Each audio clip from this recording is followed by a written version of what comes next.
So let's start plotting out this Yankees offseason little by little, piece by piece.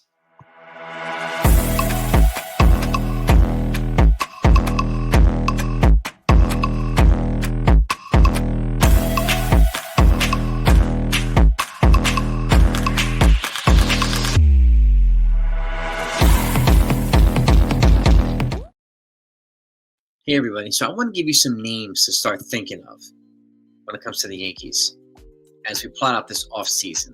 And a couple of things to keep in mind. Obviously, we have the free agency class is going to be pretty substantial. The trade class is probably going to be pretty substantial as well. And one of the things I want to factor in that I think it's important to not forget is the collective bargaining agreement ends after next season. So that means we don't really know what the landscape's going to be like right now in baseball in terms of what's going to happen next season, so what the finance is going to look like, and so on and so forth. So it's probably going to create a little bit of uncertainty like it did last time. And remember, the Yankees stayed under the payroll last time, threshold, with that in mind. So I want to give you a couple different options, and I want to let you know. I want you to let me know what your thoughts are. And again, this is just part one of several parts. We'll elaborate on this later on. Then I'm going to give you my Yankees offseason predictions once the World Series is over, and have a lot of other things coming. So just make sure you do two things. Hit that like button if you enjoy this content enough to come back, and make sure you subscribe to the channel if you haven't done that yet. I thank you for it. Now, let's get right into this. Obviously, some of the biggest names right out of the gate. Okay, you got Bo Bichette and you got Kyle Tucker. Looking at these guys, could you imagine penciling in Bo Bichette and Kyle Tucker into this lineup? It would be a match made in heaven for the Yankees. It would be hell for opposing teams. And we would be essentially taking one of the key players, away from our division rival, Toronto Blue Jays, right? So that's something that's worthwhile dreaming about. And keep in mind, too, when it comes to Bichette and Tucker, obviously Bichette, first of all, you can be if Bo Bichette was a signing here, then it's all but a conclusion that Anthony Volpe is not in the future plans. Right? Bo Bichette also has the ability to be moved to second base after this year if George Lombard is ready to take over at shortstop. So that would be a sign, again, that Volpe's not in their future plans. And we don't know what he's going to be right now. Bo Bichette's a little bit more consistent with the bat, but he's not an upgrade on the defensive side for Volpe. So it's a kind of a lateral move in that regard. But if you want more consistent, patient hitting from the right-handed side in the lineup, Bo Bichette represents that over Anthony Volpe. Okay, Kyle Tucker becomes Kyle Tucker versus Cody Bellinger. I mean, the consensus is right now that the Yankees are probably going to bring back Cody Bellinger, but we don't know. Right? We just don't know at this point. My guess is Trent Grisham turns down a qualifying offer and signs with someone else. Cody Bellinger is 50-50 me right now. I like him, but the metrics don't scream like they do for Kyle Tucker when it comes to the Yankees. The Yankees like metrics and analytics and blah, blah, blah. And the metrics are suggesting that Kyle Tucker would probably be a better player in the next several years. But price tag, how much better is it going to be? It's going to be worth justifying that price tag? Because he's probably going to get between $35 and $40 million a year, right? So, and if that's the case, what do you do? Do you go with Bellinger or do you go with Kyle Tucker? So that's why I'm talking about both of these folks. And again, you get a Bellinger and Bo, that's an upgrade to the lineup. You get Tucker and Bo, it's an upgrade to the lineup. But there are other options as well. Let's just say, and something I want to point out too, they're not going to go from Bellinger and Grisham to Dominguez and Jones. They're not going to do that. They're not going to, that they're losing like 60 plus home runs and RBIs and OPS, both of them over 800. Like, they're going to have to replace that to a degree in a lot of areas. And we don't know if Jones and Dominguez are going to do that just yet, especially with Jones being barely a rookie and Dominguez being in his second year. So we've seen flashes of potential in Dominguez, sure. But sometimes I feel like he could be better off as a starter somewhere else instead of a backup here, right? So that still remains to be seen. If he gets an opportunity to play in winter ball and kind of refine his skills and get better from the righty side, maybe he'll be valuable here. We just don't know just yet, right? So this is why I'm talking about Kyle Tucker here. And what if they did Bellinger and Tucker? That would be kind of crazy, but that would also mean no Dominguez and no Jones. So I would expect probably Dominguez to be shopped this offseason. okay, for either a relief arm or another package for maybe a starter. Okay, now speaking of which, the next batch of players. Okay, I just want you to think about these names: Pete Alonso and Josh Naylor. Okay, Pete Alonso is another guy. I mean, it would be fun to take him away from the division rival too, a league, a town rival, crosstown rival. Imagine taking away Alonso from the Mets and taking away Bo from the Blue Jays all in the same offseason. Could you imagine how crazy that would be? Okay, two guys, both bats from the right-handed side. Now, would that make the lineup too righty? I don't know, which is why I'm proposing Josh Naylor here too. It'd be more formal option to Pete Alonso. I think Pete Alonso's going to get a nine-figure deal, and I'd be surprised if he doesn't. Naylor could be had for less. He's also younger than Pete Alonso. Okay, so he's another guy who's proven he's in the playoffs right now with the Seattle Mariners. And he's got a clutch gene. He can hit. He can defend. And he's also a solid player. And with Paul Goldschmidt very likely not coming back, these are the two guys I'll be looking out for. Now, I'm not ignoring Munetaka Murakami from Japan either. All signs are pointing towards the Yankees pursuing him as well, so he can be an option too. But what happens with Ben Rice then?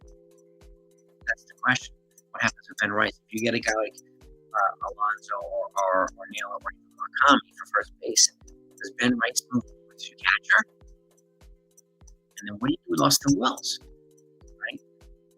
So this creates a little bit of a puzzle to figure out. So, which is why, this last time I want to think about these three players. Okay. Michael King, JT Realmuto, and Reed Detmers. Okay. Michael King is going to be a free agent. He'd also be representing a reunion for the Yankees. And he's a guy that could probably be the best number 4, number 5 pitcher in baseball.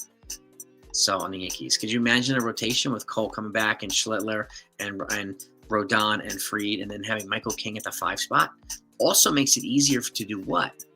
Have Will Warren as your 6th guy rotating, and makes it easier to package Luis Hill with Jason Dominguez, potentially for a big player. So just in case one of these free agent signings don't happen, let's just say a Bo Bichette doesn't happen, right? Could you package those guys to St. Louis for Brendan Donovan? Could you package those guys to the Anaheim for somebody like Zach Neto? That's a possibility. It would also make it easier to non-tender Anthony Volpe if that's what you want to do. My guess they'll try to trade Anthony Volpe if this is the case. If we start to see that they're trying to actively pursue a starting shortstop. But what kind of trade value does Anthony have at this point? Don't know, especially if he gets surgery. So, but these are the names I want you to just keep in mind, especially JT Realmuto.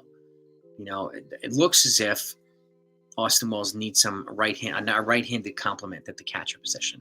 And JT Realmuto is an older veteran. He's a veteran, but he's a solid player. He's one of the better catchers in the game. And I would rather not have anybody else competing with Austin Wells than somebody like JT Realmuto. An expert game caller. He can push Austin Wells in a lot of areas. And again, like I said, it gives them a righty bat. It's in the catcher side. Or the guy that can complement Ben Rice at the dish. Right? I have a feeling it's going to be Ben Rice at first base and Austin Wells at the dish. And in that regard, I would rather bring in somebody like JT Realmuto to challenge Austin Wells and make him better. I think that's probably the more logical path and probably the more affordable path with the CBA expiring. So, and the last guy is Reed Detmers. Remember I talk about Zach Neto, a potential infielder for the Yankees? Well, Zach Neto's another guy you could trade for without the infielder. I mean, what if you package Neto and Reed Detmers? Reed Detmers is a lefty arm with controllable years, and he's a guy that could come in here and help boost the bullpen. I do think they're very likely going to bring either Devin Williams back or Luke Weaver. To me, Devin Williams has a higher upside than Luke Weaver. Weaver's obviously, he's endeared himself to the fans, but he's had a rough go of it this past year. Devin Williams got better the second half of the season. He's kind of found his way. And I think if he's willing to pitch in the 7th or 8th inning and let David Bednar close, I think we can have something really, really good there. And if you bring back either Williams or Weaver and you add somebody like Reed Detmers to it, then we have the makings of a really good bullpen.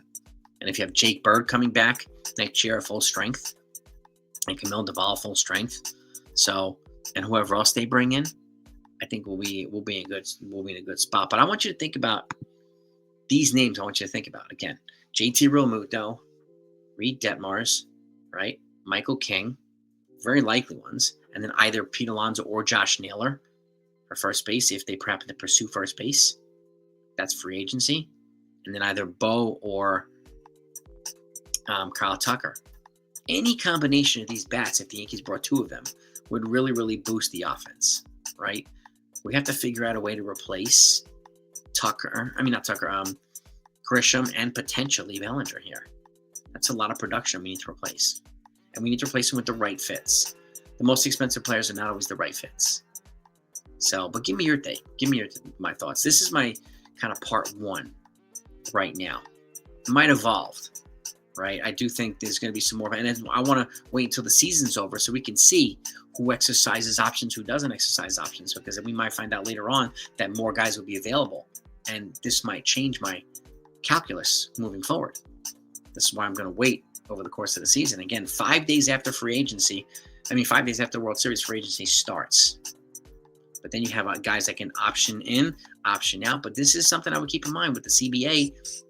Guys who are going to be potentially free agents after next year might become targets for trades, like a Tarek Skubal, like some of these other guys. As much as I would love Paul Skeens or Tarek Skubal, I don't know. But Skubal maybe has a chance to be traded. Because I'm not sure if the Tigers are going to lock him up. Could you give him a package to dream for him? Yeah, probably. He's 28 years old, one of the best left-handed pitchers in all of baseball, one of the best 5 pitchers in all of baseball. And he's a guy that I think could be traded to a team that can lock him up to an extension right away and just clear that uncertainty and get that out of the way. So they're not having to worry about it after the CBA. He's here. He's under contract. We have him for a bunch of years. He's a guy that I would look at as well for the Yankees, as well as Paul Skeens, if you want to go on the high end, the really, really high end on the trade market. Otherwise, you've got free agents like Framber Valdez and potentially Jack Flaherty, who could provide depth pieces on the back end of the rotation too, just like Michael King. But Michael King, we have familiarity with him. He pitched well here. Fans like him. He liked being here as well. Now, would he be willing to come back to Yankees? I don't know. We'll see. But any combination of these guys, I think, would be a good start to the offseason for the Yankees. And again, this is not going to be the same video when I put out my offseason predictions later on. So stay tuned, because that's coming as well. Have a great day, everybody. I'll see you next time.